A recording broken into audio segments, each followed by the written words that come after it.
Welcome back, everybody. Today I'm going to teach you how to open EPS files in Affinity Designer. This is a straightforward process that allows you to work with vector graphics and edit them using Affinity Designer's powerful tools.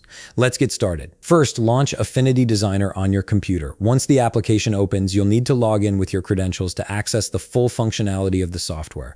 This ensures you have all the features available for editing and managing your design files. Now that you're logged in, direct your attention to the upper left toolbar. Here you'll see several menu options that control the core functions of the application. Click on File to reveal a drop-down menu with various file management options. From this menu, select Open. This action will bring up the file browser, which is your gateway to accessing files stored on your computer. The file browser will now appear on your screen, displaying your computer's folder structure.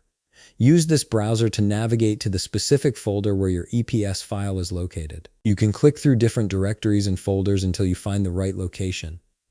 If you have many files or folders to sift through, this might take a moment, but it's worth being thorough to ensure you're opening the correct file. Once you've located the folder containing your EPS file, look for files that end with the .eps extension. These are the vector files you're trying to open.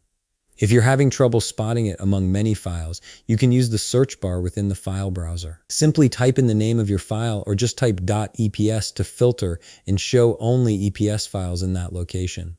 This feature is especially helpful when dealing with folders that contain numerous design files. After you've selected your EPS file by clicking on it, you'll notice it becomes highlighted in the file browser. Now click the Open button, which is typically located at the bottom right of the file browser window. This action will import your EPS file into Affinity Designer, and within moments the file will load onto your canvas, ready for editing. And that's it. You've successfully opened your EPS file in Affinity Designer and can now start working on your design. If you found this video helpful, please leave a like, subscribe, and see you in the next video.